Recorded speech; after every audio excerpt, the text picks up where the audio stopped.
Hi, good evening and a very warm welcome to this MDU Preparing for GP Practice webinar.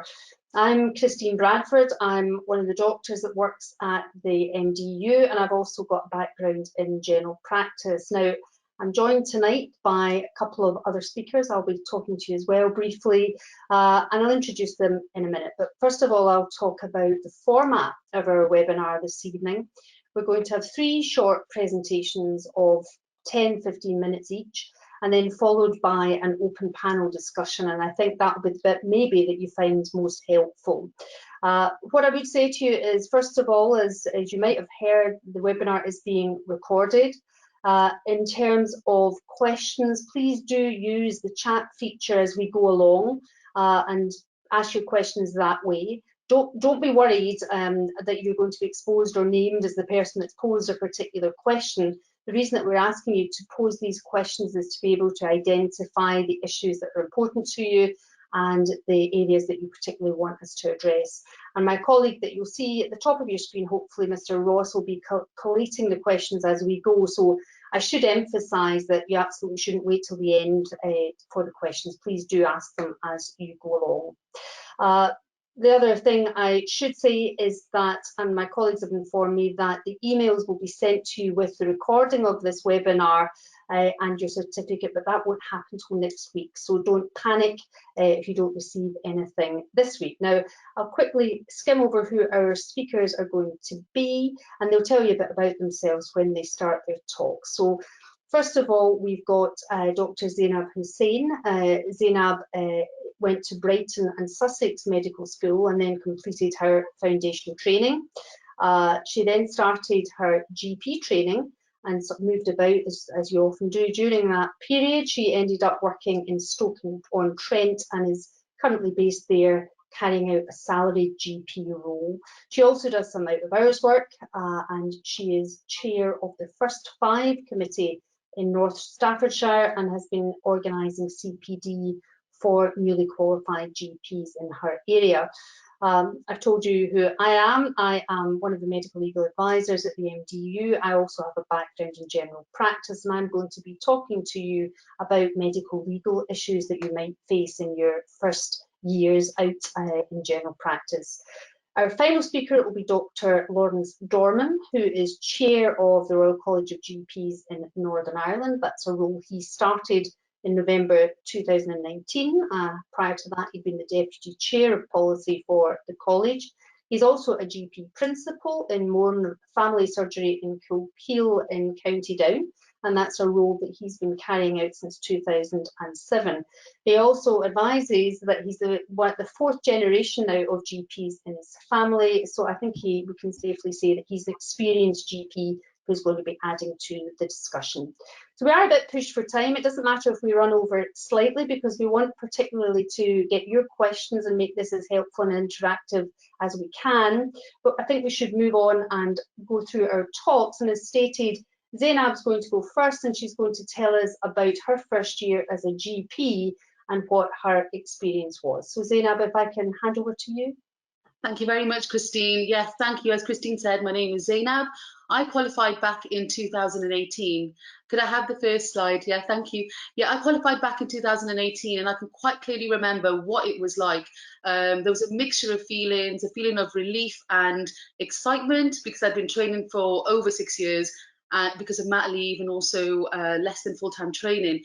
But then also a bit of sadness, because when you've been in training for so long, you kind of get used to all that support from your supervisors and also your VTS. You know you're going to kind of lose contact with that. So that was why I was a bit sad. But overall, the relief and excitement outweighed the sadness. I was excited to move on. Next slide. So when I was a trainee, just before I was finishing, I had no idea what I wanted to do, to be honest. I've thought all these roles I've written on this slide are the ones I thought about because I'd either seen somebody doing those roles or I'd heard about them. But I didn't really know that there's actually so many other roles, like the medical legal role that Christine plays. You've got fellowships, you've got private GP, travel GP, you could do medical education. The world is your oyster when you become a GP, and I think that is so important to explore those avenues and see what fits you best. And you can actually tailor your life the way you want to tailor it as a GP. And that's what I love about general practice. Some people have asked me, why didn't I take a break before starting work? Hearing my story, being in training for 6 years, I think I was just eager to get on, and having a family as well, keep my wages coming in rather than have a break at that time. Next slide, please. So this is just a slide showing my journey through my first year, just a simple overview. So before I CCT'd, I actually accepted a salaried post in a practice where I'd never worked before. I knew a couple of the GPs there, so that made the transition a bit easier. And during the last 6 months of training, it was quite busy getting paperwork sorted. Once you CCT, you have to, you remember that actually you'll remember that what happens is the RCGP get contacted by your training board, the GMC get contacted by the RCGP to say that you've qualified, and you have to sort out your indemnity. So, and when you're training, your indemnity is covered by a provider, but when you come out of training, you're not covered anymore. So it's important to look around, see what would suit you best. Also, ensuring CV is done. I had to make sure my CV was done, and also what portfolio I was going to actually use once I qualified. I understand the GP trainees now use 14 Fish as a platform for their e-portfolio. I didn't have that. So when I qualified, Clarity was recommended to me, and that's what I'm currently using. The other thing I haven't put on the slide is that about if you aren't going to be working in a practice, if you are going to be working as a locum or out of hours, you need to sort out your CRB or the Criminal Records Bureau form that that needs to be sorted as well.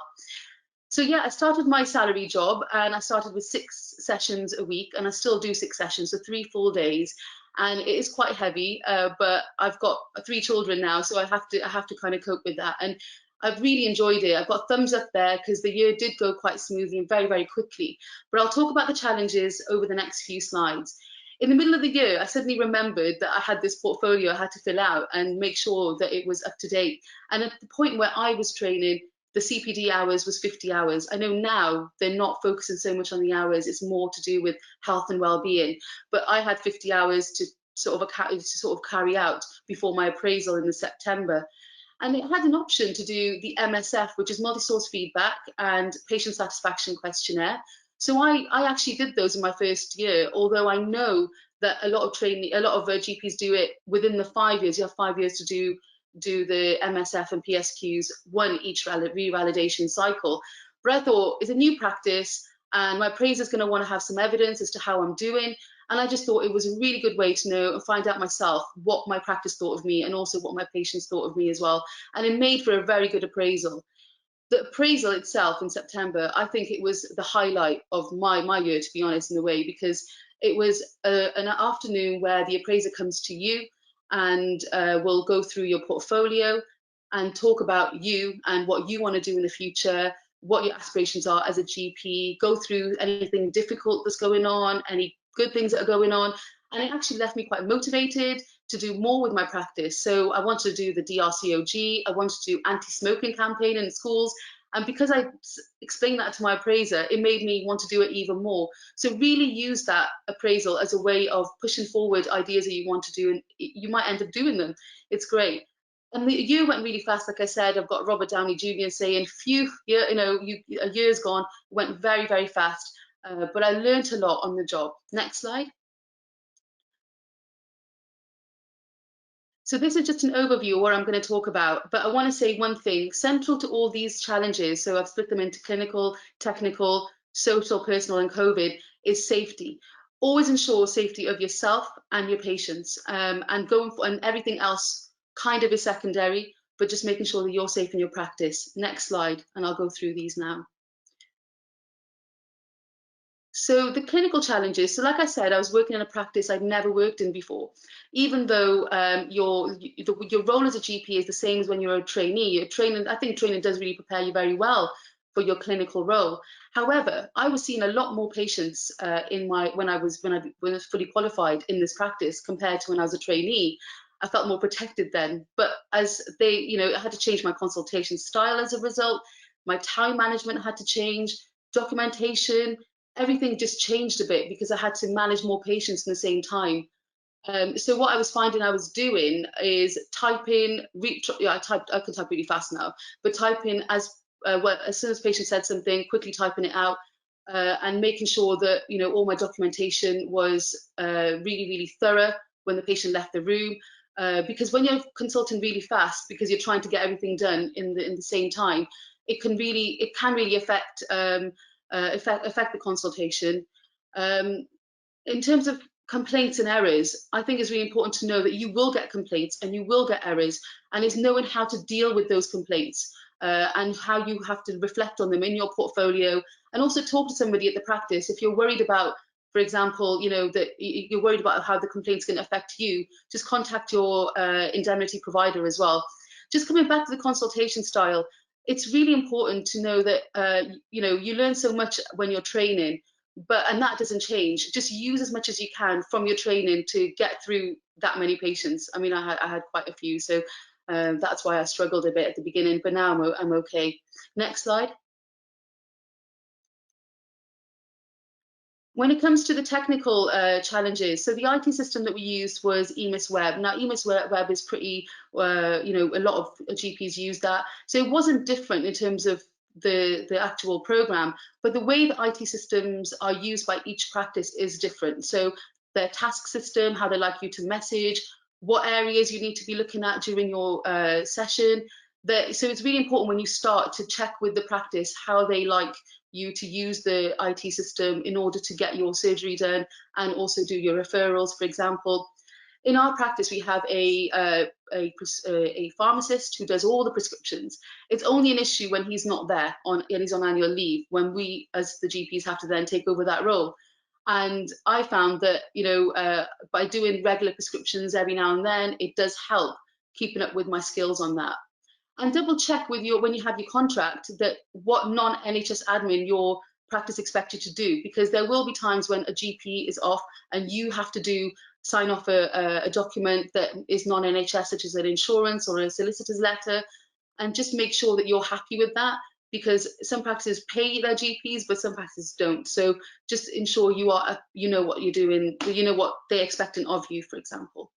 And the contract, ensure that the BMA do check your contract if you're with them. It's really good service. I found that helped me, because I found that my contract was BMA compliant. It just makes you much more comfortable. And if you're going to do any other roles, like I do sometimes out of hours, I have a medical accountant who then checks how much has come in. I can pay my tax easily because my surgery paid my tax through my salary. Next slide. So when it comes to social and personal, obviously, if you've got children, you've got hobbies and interests, you have to try and manage your time around that week where you've got your 3 days of full days.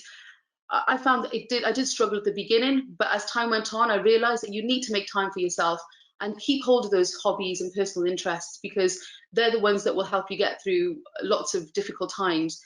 And your portfolio, although it's part of your, your clinical work or your technical work, it still has to be done in your personal time. So fitting that portfolio in is important. And relationship with colleagues. Remember, if you are going to a new place, you're going to be going to practice where they've known each other for a long time. So you have to make that effort to fit in. You've got to find out what everyone's roles are and how they can help you, and just build those relationships. And the reason why it's challenging is because obviously everyone knew each other, and I didn't know anybody at the beginning apart from a couple of the GPs. So I had to make that. You have to build your relationships in the practice, and trust me, it really does pay off. Next slide. And COVID. So COVID came a little bit after the year, but I got pregnant and basically had to I was remotely consulting, and that was very difficult. People underestimate remote consultation time, how much time it takes to speak to a patient on the phone, especially if you're not going to be the one seeing them face to face. So when you're on the phone, when you're taking all the details down, you want to make sure that you've got every justification for that patient coming in for your colleague to see them. So I found that quite difficult. I found myself, double, messaging them saying, is it okay? Will you be able to see them? It's really important to just make sure that when you are remotely consulting, just document everything.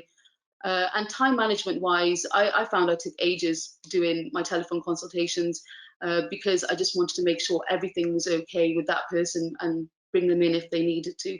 And admin and docman, you know, usually I have the, you know, admin staff there at the practice to help me if it's a referral that I need to get done, rather than messaging, you know, when they're not coming back very quickly.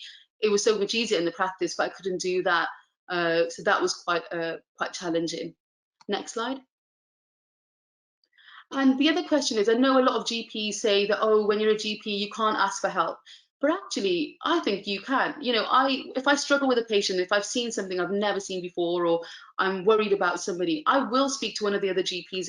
There's always a GP on call in my practice who will, the door's always open. You know, you can knock on the door and say, I've got this case, blah, blah, blah, can you please help me? And they are more than willing to do that. I guess it does depend on where you go for work. And it's important that you don't feel isolated. So find out in your practice if there's any clinical meetings going on, journal clubs, and just keep in touch with everyone. Try and keep on top of your portfolio. Like I said, halfway through the year, I just didn't even look at it for half a year, and then suddenly realized, oh, I've got my appraisal coming up. Really, really important to do that, because you forget, if you don't document, you forget how much you actually do. And we do a lot on it every single day. So 50 hours is nothing for us, really. And don't put pressure on yourself. I think on my timeline, I didn't put any extra qualifications or you know, extra stuff, because I just wanted to get in the practice and just see what, you just be a GP for a little while, you know, for a while. And then when I was comfortable, you know, I started to explore extra postgraduate stuff. And then so I've done the DRCOG now, but I didn't do it in the first year. I just wanted to get used to being a GP. And also just enjoy life. I think, you know, we get bogged down so much in doing lots and lots of different things, but actually just enjoy being with your family, enjoy your life, and enjoy doing lots of different things with your general practice qualification. Like I said at the beginning, there's so much out there. And just want to say, you know, if you're qualifying, congratulations. I think you're all going to be amazing. And yeah, if there's any questions, just put it in the chat and we'll try and answer them later. Thank you very much for your time.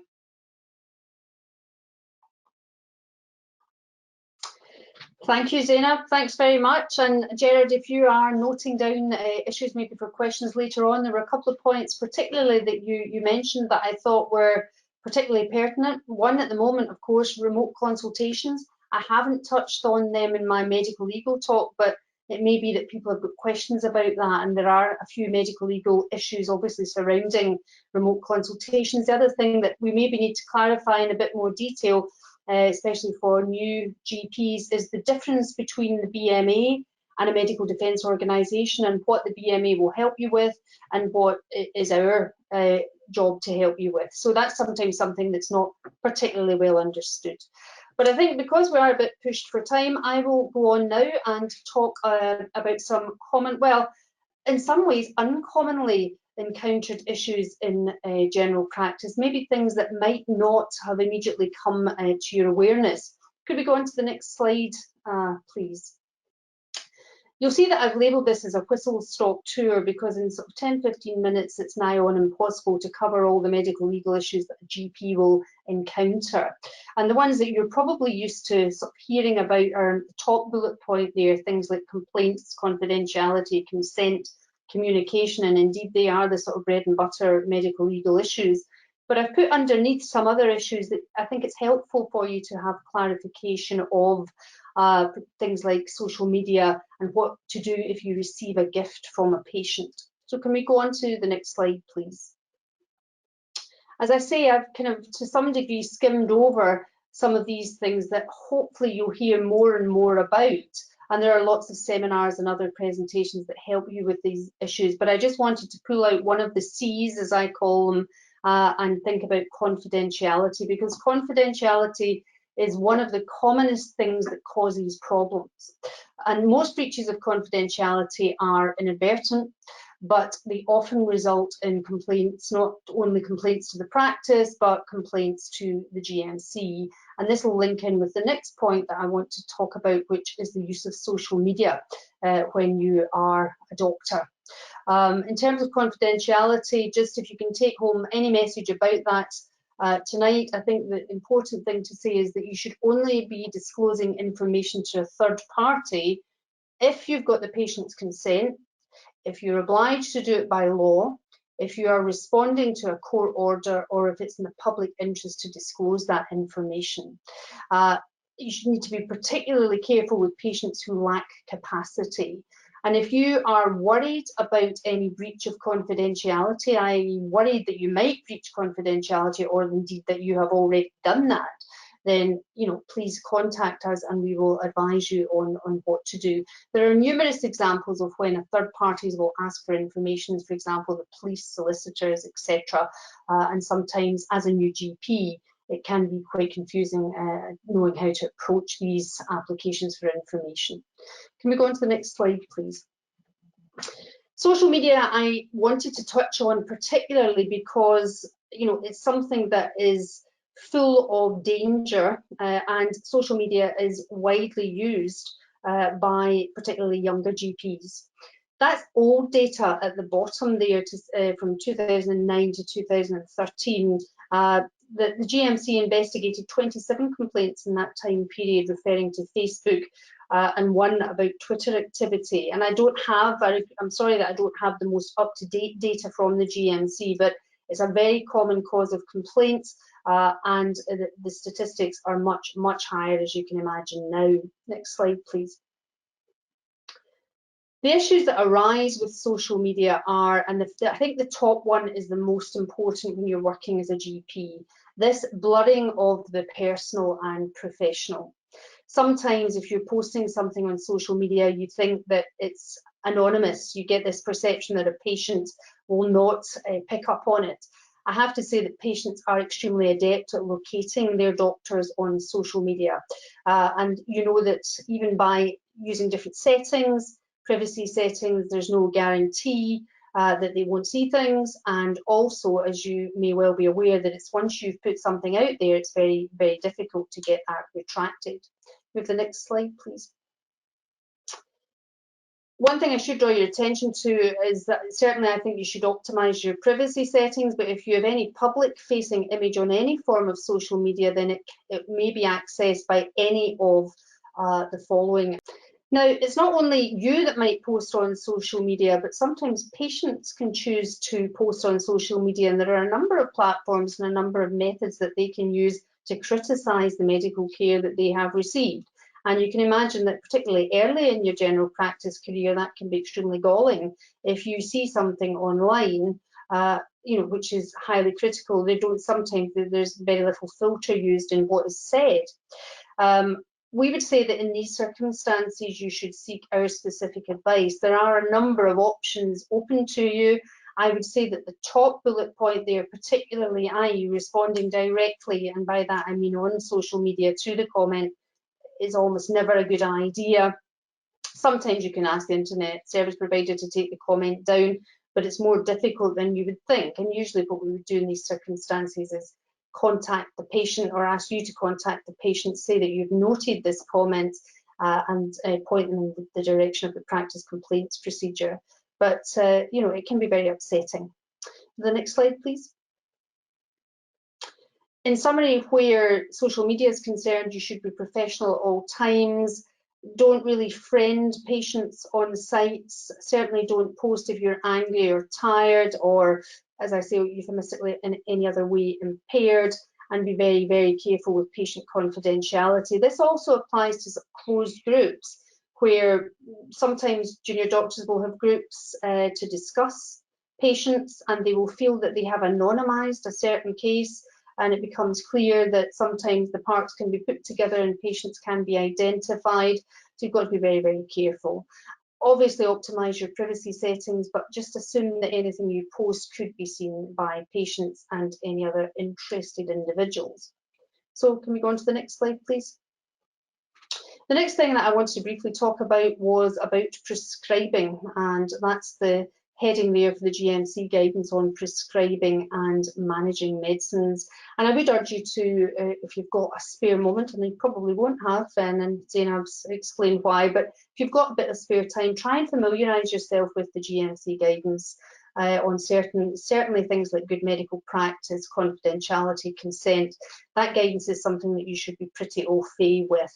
The prescribing guidance makes it very, very clear at paragraph 67 that you shouldn't be prescribing for yourself or anyone that you've got a close personal relationship with. And it can be very tempting. You're a new GP, you've got a nice shiny prescription pad with your own name on it, but it's almost always never something that you will be able to justify, and it is almost always something that the GMC will take a keen interest in. So can we have the next slide, please? Prescribing, avoid doing it is the bottom line. You should register with a GP who's not a family member, and you'd be surprised at how often that actually happens, to make sure that you are looking after yourself, but more importantly, getting independent and objective medical care. And you should ensure that of family members too.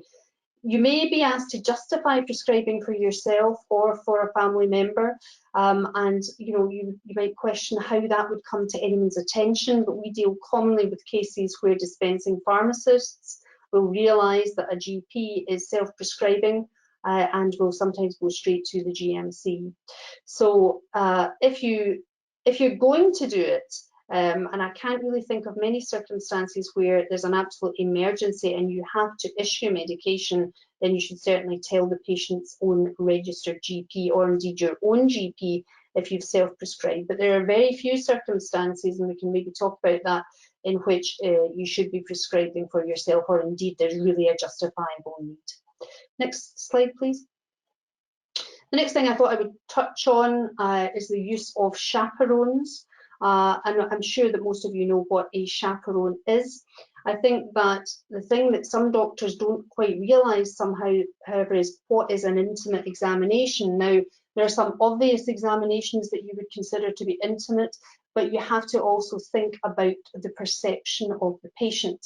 And we have had situations where there have been allegations made about GPs where, for example, someone's auscultating an apex beat, so they have to move the female patient's breast out of the road to do so, and we've had complaints for inappropriate examination. Again, that can be part of a communication failure if the patient isn't exactly sure of what the examination is going to constitute, or if you tell them, and I think if you are constantly talking to the patient, explaining what you're doing, then that can see off a lot of difficulties. But I would say that think carefully before you do any examination as to whether or not a patient might perceive that slightly differently to you. So the next slide, please. Again, the GMC has got guidance on intimate examinations and chaperones, and they make the point that when carrying out an intimate examination, you should always offer the patient the option of a chaperone. And that's an interesting point there, that this applies whether or not you're the same gender as the patient. And you would think that female doctors carrying out GIN examinations, possibly at lower risk, I would say, of complaint than male clinicians, but not zero risk. Next slide, please.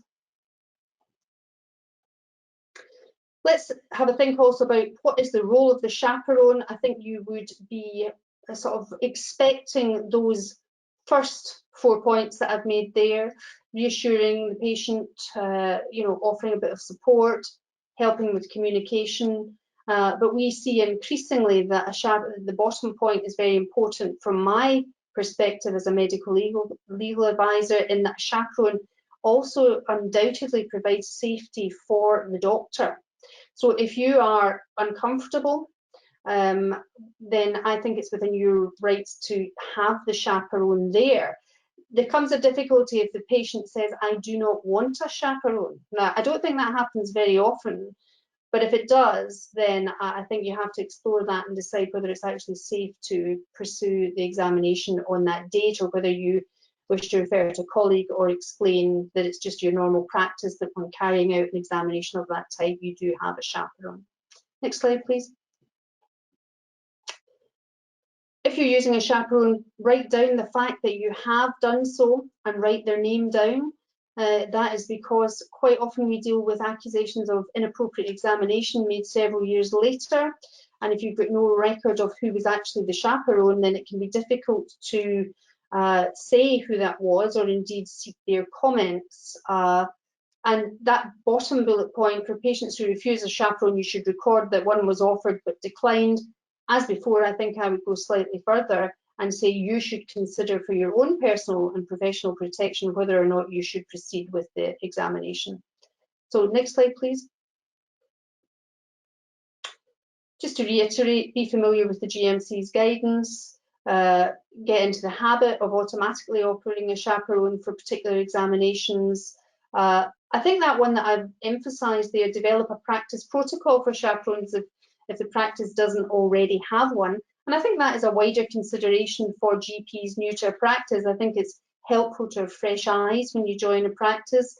If there are protocols that you think are out of date, then they could be updated. If there are certain things that there's no protocol for, then it could fall to you to introduce that. I think you have to do that diplomatically, of course, because you don't want to just be in the door and criticising what the practice is doing. But you could offer to do that, and actually that's something that a lot of practices would be quite happy if someone volunteered to update protocols, and it's something that should be getting done, intermittently in any case. So next slide.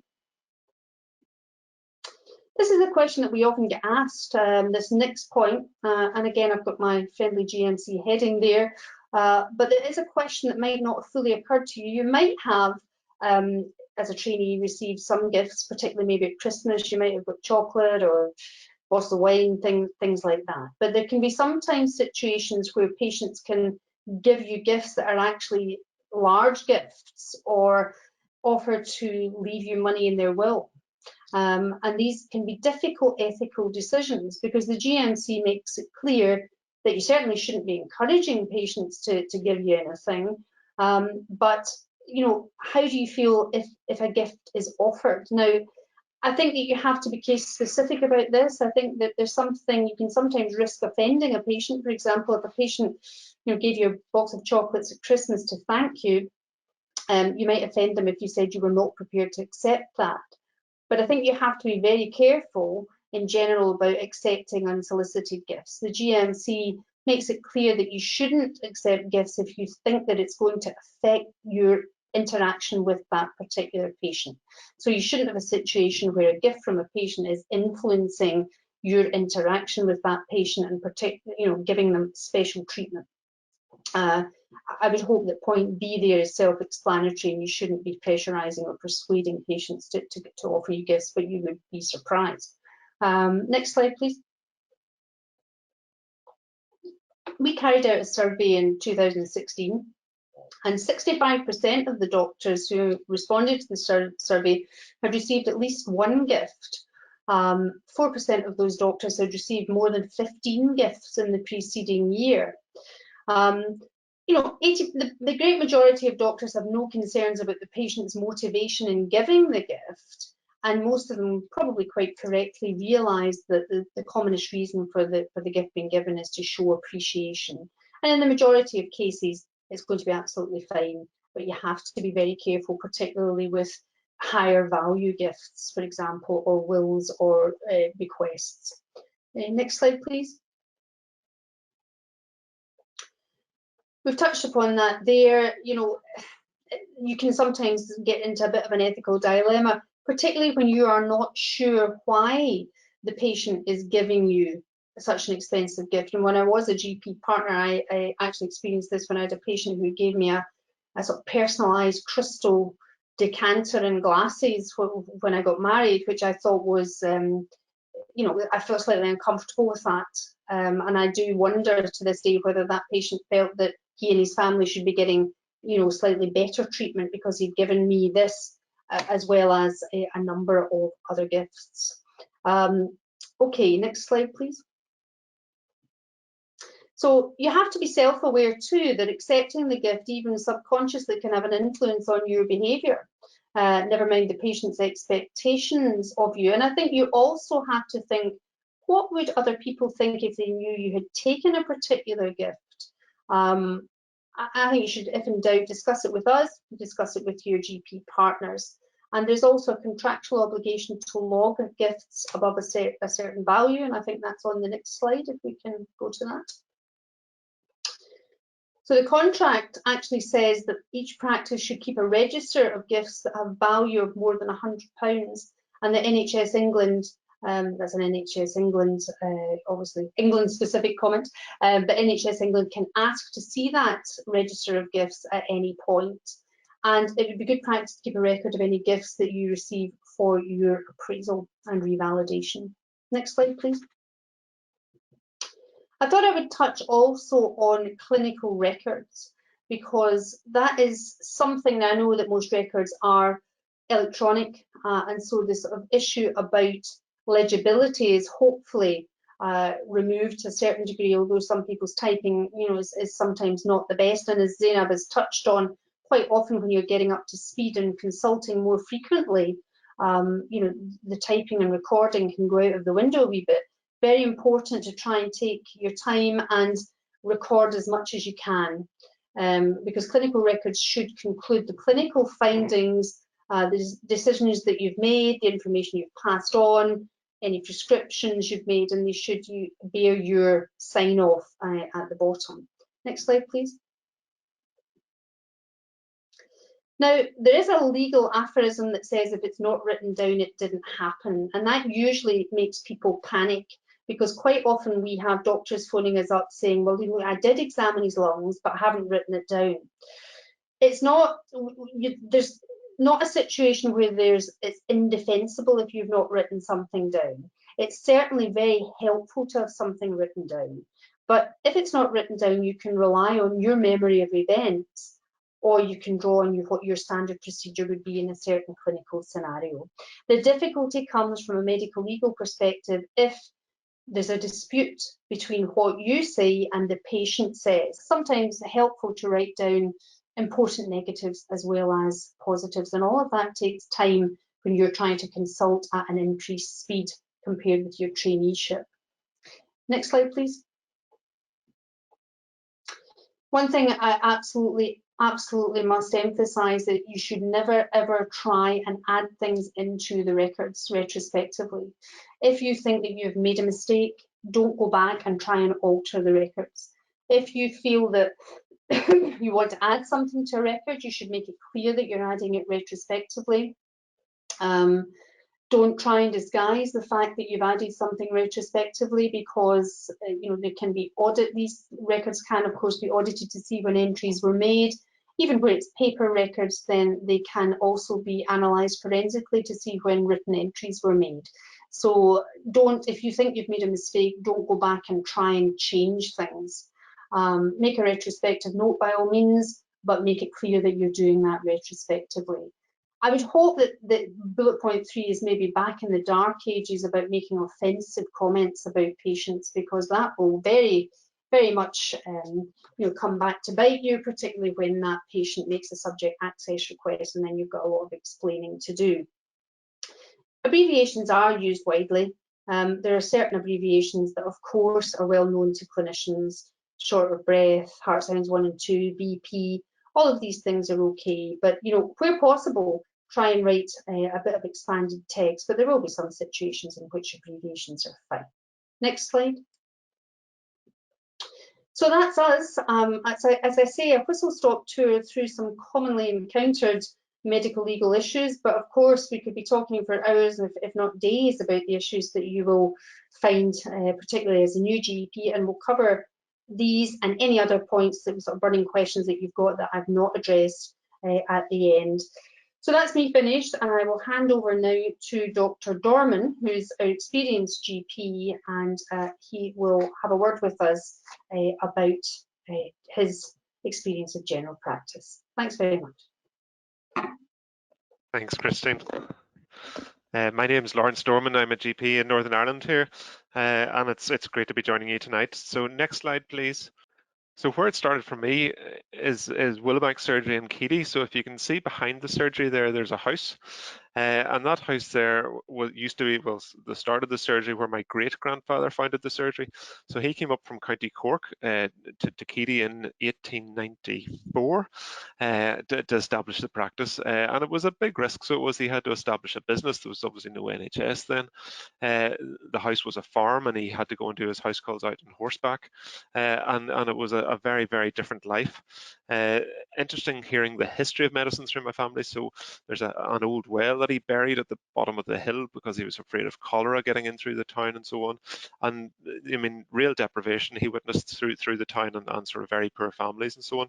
So my grandfather then took over from him. He was very quickly given a partnership in 1938 when war was just about to break out. And my great-grandfather was very keen that he had an established job and worked in the practice alongside him. My grandfather did a lot of home deliveries. There was a lot of maternity cases there. And again, one of his fond memories is the NHS coming in. So he remembers two women in particular. One woman who delivered prematurely and had to be charged for her delivery, and one woman who went over her dates and got it free in the NHS. And apparently the two women didn't speak to each other in the town for quite a few months afterwards. Then my own father took over in the 1970s, and he had different challenges dealing with the troubles which really affected our practice. Our surgery, Wollabag surgery, is located in Keady, which is about 6 miles from the border, and my father really witnessed firsthand some of the horrors of those days. So huge changes over the years. But certain similarities. So I graduated then. I got my my medical degree in 1998, and then my MRCG or my CCT in 2002. And so I started off in the big bad locum world. There was no job for me in Keady, so I had to go out and sort of follow my nose in things that interested me. And it was very interesting, I must say. And you're all probably quite nervous here, but the big advice I would say is follow your nose. There's a world of opportunity out there. There's a wee bit of it that you have to make your own luck, so to speak. But follow things that interest you. You will take general practice and you will use those generalist skills, which are so desirable, and just use them to find all sorts of avenues. Next slide, please. So for 5 years, I locumed and I tried to experience as many different practices as I could. I think I did locum work for over 30 different practices, and I did quite a few other different jobs when I was on the way. My first job that I did was actually through the Family Planning Service. So whenever I completed my CCT, I didn't have any pension. We weren't able to contribute to the NHS pension at the time. So I signed up for the first job I could find, which was a family planning role. And actually, I turned out to be the first family planner in Belfast family planning clinics, which was actually a terrific job because it taught me skills of how to insert coils. I then took on a men's health clinic in West Belfast and so on. So just sometimes, you know, following things that interest you really help. Also early on, I applied to be an appraiser, and I'm really glad to hear that I've had a really good experience of her appraisal. I was a very young appraiser, and I applied for that job right at the start of coming out, you know, and people looked at me as if I was a bit young, but actually there was no problems with that. That, you know, it was right that I was an appraiser then, you know, and so don't be deterred, you know, about inquiring about jobs and things like that. So eventually, after 5 years, I decided that Keady wasn't for me, and I came to this surgery here in Mourne Family Surgery in Kilkeel. Keel's a fishing village just off on the east coast of Northern Ireland, so it is. If you imagine the Mourne Mountains, it's between the Mourne Mountains and the sea. It's a beautiful part of the world. And the thing that really attracted me to it was just how it worked, how it dealt with its patients, how it cared for its patients. It just felt right. And again, as you're out and about doing your work, just have a wee feel for practice. Does it feel right? Do they follow your values? Do you feel you could work there? Do you have a good relationship with the GPs and the partners working there? And as Anib said, always feel free to ask for help. I frequently still ask for my partners to come in and put a hand on a tummy or listen to a chest or have a look at a skin rash. We're definitely stronger with it. So eventually, after 5 years, I came to Kilkeel, and it was great. I started in Kilkeel as a partner in 2007, and all was working well. And then I progressed. I continued my work for the RCGP in Northern Ireland, and then in November 2019, I became chair in Northern Ireland. And as we all know, in 2020, things went a little bit weird. And so, next slide, please. So one of the big things that struck me at the start of the pandemic, and this is the first lockdown, was how much of a sense of loss we all felt in the practice. All of a sudden, we were distant from our patients. This is our waiting room, which we always valued as a really safe place, a warm, welcoming place. You can see we have a fish tank in the corner, and the kids loved the kitchen there, and actually the boys in particular, the young boys seemed to like the kitchen in particular. And it really was a feeling of loss that we'd lost our patients and lost this contact with people. So we really did feel it. Next slide, please. However, as we've gone on through the pandemic, we've seen new opportunities. We're working remotely as most of you are at the moment, and while it has challenges, and definitely some of our patients in some practices aren't, getting through to us because our phone lines can't physically cope with some of the capacity, we are seeing some new benefits of these new ways of working. Our flu clinic in October last year was our most successful ever. And why it was is because we did a whole new way. We did a drive-through clinic. We contacted patients by telephone and put adverts in the local paper. We no longer send letters out in the post, and we find that it's just far too slow. So this has just been a positive from it. New slide, please. Again, teaching, we haven't been deterred from teaching. A simple splitter has helped us teach students through using headsets. And again, these new skills of telephone consultations, it's very important we use the word consultations. It's not triage, we're giving proper, safe, accountable consulting on the telephone. And we're able to train and teach our students and our future colleagues. Next slide, please.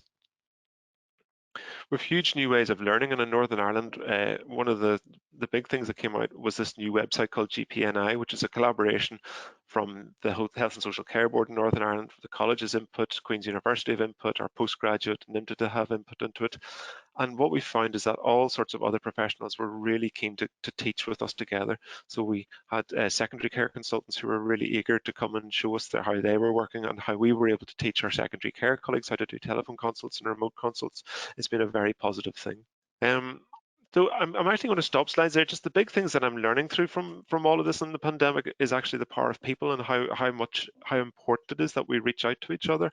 There will be learning that comes from the pandemic and how general practice adapts. I think we're witnessing with remote care here and how our consultations are now starting on the telephone and potentially ending in face-to-face, but where possible, we will sort patients out on the telephone. It's probably going to be one of the biggest seismic changes we've done since we've maybe brought in an appointment system in general practice. But the thing that connects in is people power, how we relate to our patients. Our relationship-based care is so important. It's one of our unique selling figures, our features. I attend weekly vaccine meetings with the Department of Health because, as you know, general practice is such a key element of that vaccine delivery. In Northern Ireland, we've given about 50% of all the vaccines, and UK-wide, it's about 75% of the vaccines. So our unique position in the NHS is just so important. But again, the Department of Health in Northern Ireland recognise that we are the ones who can get the hard to reach patients, and we're the ones that when they have concerns about it or when they have doubts about the vaccine, they trust us the most. So frequently I will tell patients on the phone, yes, it's safe to get it. Yes, I've had it, my family's had it, and I would recommend it for you too. So it's really important that we recognise that. It's really important as well that we recognise and reach out to each other. We're just our greatest asset and how we support each other through these difficult times. So I'm going to finish there because I want to take some questions from you. Thank you very much. Thanks very much. Gerard, I think have we any questions? Yeah, I've been collating the questions as we've been going along. So in no particular order, I think this might be the right one, I think, to put towards you, Lawrence, if that's okay. What makes an attractive candidate when looking for somebody looking for a salaried position in general practice? So this is the proposition that I'm the interviewer and somebody's applying to me for... Exactly. Gosh, that's a good question. So you want somebody that you feel you can relate to, who's going to have a sense of wider picture. There are specific skill mixes or specific skills that many practice will want. So for example, I mentioned the family planning work that I did whenever I started off as a GP locum. So whenever I was working as a locum, the maternity posts for locums were really coveted because it was nice, steady work for 6 months to a year in the same practice. But it largely excluded men because most practices wanted women to fill those posts because they could maybe do coils or implants. And again, by getting that experience, I'm having a coil certificate suddenly made me eligible for some of those. So actually, one of my first jobs in the practice I'm working in now was to cover a maternity locum. So be quite careful, start thinking to yourself, if there's a practice you would really like to work in, what skills do they need? When I started then working in the practice I'm a partner in now, I realized one of their shortfalls was that they didn't have anybody doing joint injections. So for 3 weeks, I furiously got myself on every course on joint injections possible and became the leading expert in joint injections. So whenever I could see there was a partnership coming up, it was like, we need somebody with joint injections. Who could that be? So look for for specific niches that you can fill, and I think that's really important. On the same sort of point, and I guess this is a bit more widely than just yourself, Lawrence, people are asking about opportunities to do research. I mean, how do you go about finding out more about that? Is that a question that either of their GPs can answer? I'm very happy to give it a start. Okay, so I would say linking with your postgraduate deanery. Okay, so in Northern Ireland, that's with NIMDA, or with any of your clinical research academics, and we have an excellent one, Professor Nigel Hart through Queen's University, or even better, if you connect in with your local faculty from the Royal College of GPs, very happy to help you and steer you to the right direction.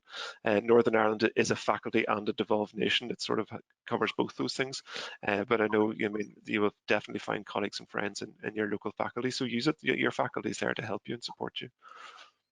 Yeah, exactly. I was going to say the same thing, that the faculty is such an important resource, and they do have quite a lot of fellowships out there that can provide you with links and contacts to do research. And I know quite a few colleagues are doing fellowships and things as well as doing clinical research, which, the world's your oyster when it comes to research and general practice anyway. So yeah, just have a look on their website, contact them. That's what I would say, and find out what's available. Another question about looking for things. How do you look for locum sessions if you're wanting to work in an area that you didn't actually qualify in? I've not done any locum work, so because I went straight into salaried, so I'm not quite sure about that question, to be honest. Lawrence? So it's quite different. So Northern Ireland, it's very much word of mouth, and it's probably, I'm sure it has changed a lot since that was. So whenever I was working as a locum, it was literally handing out business cards to practices. And again, there's a lot to be said for it, I'm sure. But I'd say in the digital world, there's places that you can register with now. You can certainly locum with locum agencies. I think it's more common to do that in England and Scotland. Northern Ireland, GP locums tend not to use locum agencies because there's so much work and it's such a close-knit community. But definitely word of mouth. Visit practices given your card, definitely. Christine, can I ask you one? One of the attendees wants to know if it's acceptable to edit notes minutes after you've made them when you realise that you've forgot to put something crucial in, like the observations of the patient who's just leaving the room. I think that's reasonable if it's during the actual period of the consultation. I think the difficulty comes if the consultation is over. And I suppose you could say, at what point is the consultation over? Is it when the patient leaves the room, or is it if you're still typing up and you decide you want to change something? I think that's wholly acceptable. I think you and I know, Gerard, that the difficulty comes when someone changes the records 3 months later to make things look better, and that is what I meant by that. Can I ask then a question that also came in about what do you do if you join a practice and you realise that the things that look rosy from the outside, you get in, it looks an awful lot less rosy on the inside, and you start realising you're not being treated terribly well, at least you perceive that, by the people who run the practice. How would you address that? Does that come into the BMA/MDU issue that you mentioned, Christine? I thought it might, funnily. I thought it might, and I think it's I'll let the other guys maybe talk about what they would do. And I think, well, first of all, I think locuming is a really good way to find out, because everyone looks great at interview. If you've never worked in a practice, they'll all be on their best behaviour at the time of your interview. And then the dynamic can sort of change quite quickly, thereafter. I think, yeah, we have to make clear that demarcation between a medical defence organisation and the BMA. The BMA will give you advice about contractual or employment issues or issues to do with relationships with colleagues, working relationships. We deal with largely, although I don't want to give the full breakdown of what we assist with, but we will usually deal more with clinical matters. We will deal with a lot more at the GMC if matters go to the GMC, but issues of working relationships and working conditions, the BMA should be your protocol. And I would say as well, make sure there's a partnership agreement. If you're starting on a new partnership, make sure there's a good partnership agreement. That's really, really important. Is there a standard for those, Lawrence? Is there somewhere you can? There is, and again, the BMA, yes, there is, and the BMA can advise you about it. Each practice will do something slightly different. Most solicitors' offices can draw one up as well, but it's just really important you know exactly what your obligations are with it. Christine and I hear quite often that people have their defence organisation membership because they realise that the value of that. They don't perhaps have a union like the BMA or similar. And I think that there's a value. We always recommend certainly having both for different aspects practice. One question about time management. I think you mentioned it, Zainab, when you talked. Any pointers that you've noted in the last few years about how to manage time effectively in a consultation? So, I mean, when we do the CSA, when you do the last exam, well, now it's the RCA, isn't it? We learn how to consult in 10 minutes. The one thing that I felt has helped me is having a template already for pretty much every single, as you develop through the year, you'll get through your training, you build up a little sort of template of all the different conditions or complaints that come through. So someone's coming in with query headache, having already the red flags, how you can take the history, examination, all kind of already in front of you, that is quite useful. I find that's really, really good. And also the other thing is when it comes to documentation, on EMIS Web, we have a way of putting an acronym, so like 3 letters. So you write the same thing, for example, your examination, you know, it's pretty much normal examination, and you don't, instead of writing every little thing, normal cranial nerves, and write all the different aspects, having a template that you just press two letters, enter, and all that comes up. So trying to save time in your documentation as well as having that template in front of you or in your mind. And I think as time goes on, you use that template a lot less. I find that you're able to do it quicker and quicker, but that comes with practice. I think they shouldn't worry too much about time management. I think that it doesn't matter. You might get a patient, even as an experienced GP, that'll take an hour, you know, or half an hour. You just don't know what's going to happen. So if you're stuck, ask for help, because in my practice, if you see you're running really late, and they know that I've got to pick up my children at 6 o'clock, sometimes they'll chip in and say, oh, Zainab, do you need help? So it's always important to have that relationship and just let them know, you know, if you're struggling, and that's all. It's also really important to know that in general practice, you don't have to solve everything within the 10 minutes. Yeah. That's the beauty of general practice. You have a lifetime relationship ahead of it, so don't put yourself under false pressure. You don't have to solve it in the 10 minutes. It's okay to say to people at the end, you know, something, we need to see you again in a month or a couple of weeks. Yeah. I think that's a very good point, Lawrence. I mean, I think one of the best things from my distant memories of general practice was knowing how to draw a consultation to a close when it became clear that the patient wasn't particularly keen to do that. So I think there is a skill that probably comes with experience in knowing, trying to, you either start the consultation, trying to say, you know, trying to think what the issues are that they want to discuss and try and prioritize them if you think you're not possibly going to get through all of them. I think from my memory as well, placing particular patients at certain points in the surgery was sometimes quite helpful. If you knew your patient list and knew maybe that a patient would take longer, then you could maybe put them before a space or towards the end of the surgery. But I would defer very much to obviously the people that are in active practice at present. But I do remember these issues, and it's sometimes you just develop your own strategies as time goes on. I think the next question may have a background with somebody actually having this in their work, but how do you handle having staff members, I guess, from the practice as patients in the practice? Well, can I say so? So with great diplomacy and tact. So yeah, as a practice, we have quite a few. We're from a small village, so it's very difficult not to say to patients. A lot of these patients, you know, they've been, you know, in the surgery for years, you know, and a lot of them long before I became a partner. So it's quite tricky, but it can be done. You just have to be very careful with boundaries. You have to be careful that when you're examining them or whatever, you do exactly the same rules as you would with everybody else. Offer chaperones. Try not to do sort of car park consultations, as it were, you know, and try and make those clear lines as much as possible. Christine, is there anything you want? We've got some extra noise. Yeah, I think I totally appreciate that if you're in a small village environment, it's less easy to do it, but we would generally say it's not a good idea, if at all possible. Now, there will be situations, I'm thinking from a Scottish perspective, of the Highlands of Scotland or somewhere where, you know, there's maybe only one surgery for however many miles, but we would say where possible, avoid taking staff members on. You get into all sorts of problems with access to records, confidentiality, breaches of confidentiality, reasons why people are off, blurring of the employment and patient roles. And so we would, you know, we've seen all sorts of variations on that theme. So if at all possible, it's not advisable. But we do appreciate there are circumstances where it's unavoidable. Zainab, you mentioned that you were on I think it was the chair of the first 5 years committee. How do you, as a new GP, particularly if you're new to a region, perhaps connect with your peers around you in the area to get support?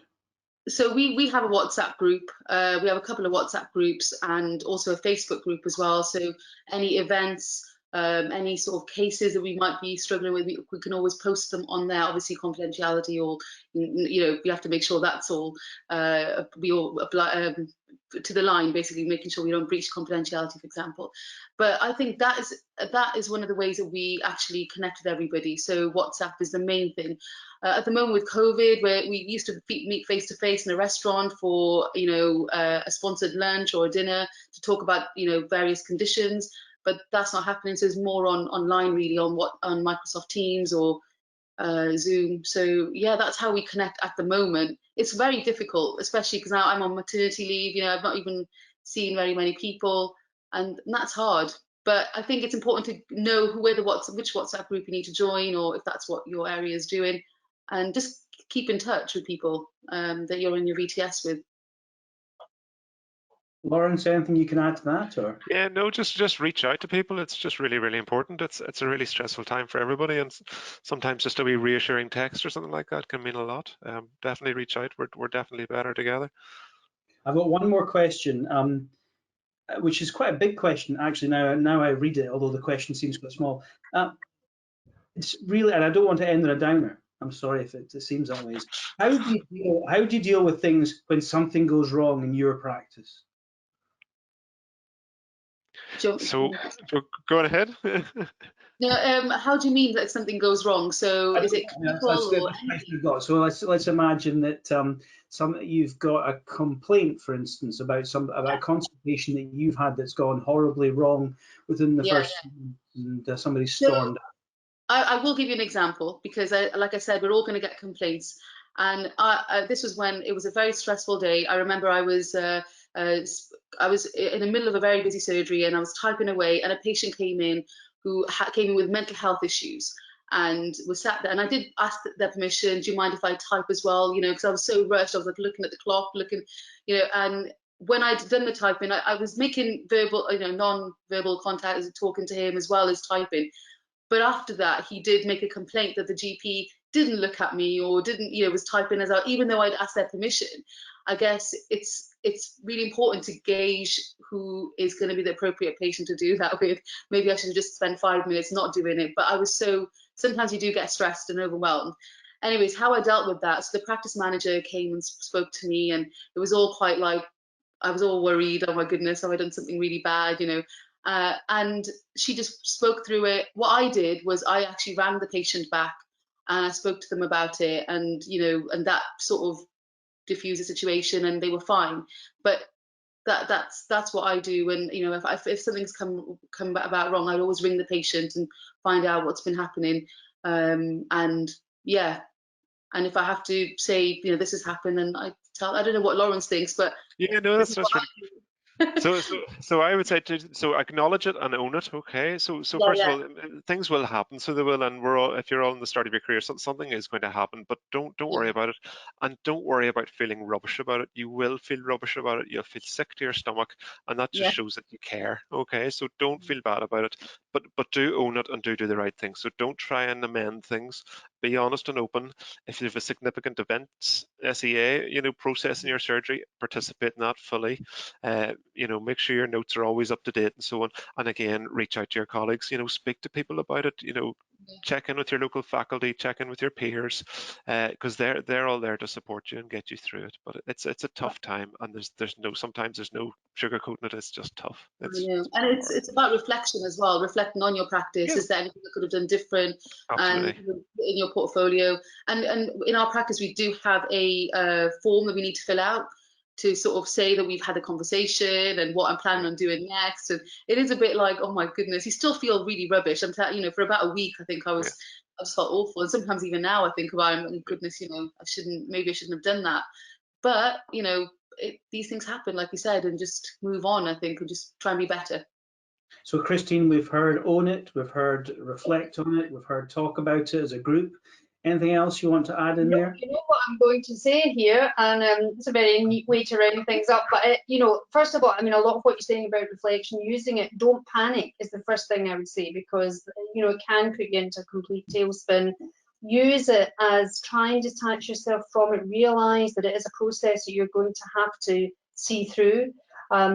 Use it as an opportunity for reflection, but what I would say, although I'm not touting specifically for business, is that you should involve your defence organisation at an early stage. Unless it's something that you've been able to diffuse very successfully, as you have done there. Sometimes patients don't want something diffused, they want written responses, and they want to sort of things to be run according to the NHS complaints process. It's better to get us involved at an early stage. We can help you with complaints before they escalate. Sometimes, obviously, we're contacted when things are maybe at a more protracted stage. So we're good at giving, we hope we're good at giving advice on how to manage things and a bit of a steer, and hopefully, stopping things in their tracks. I think that's all the questions that I've got, so I'm going to let you wrap up, if that's okay. Yes, I mean, I think, well, just to say thanks very much. I hope the people that have attended, that they've found it helpful.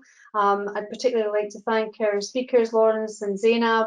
And of course, if you do have any questions, medical legal queries or membership queries about the MDU, then of course, please do make contact with us, as per our website.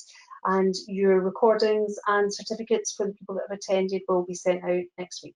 So thank you very much and good evening. Thanks, everybody. Bye.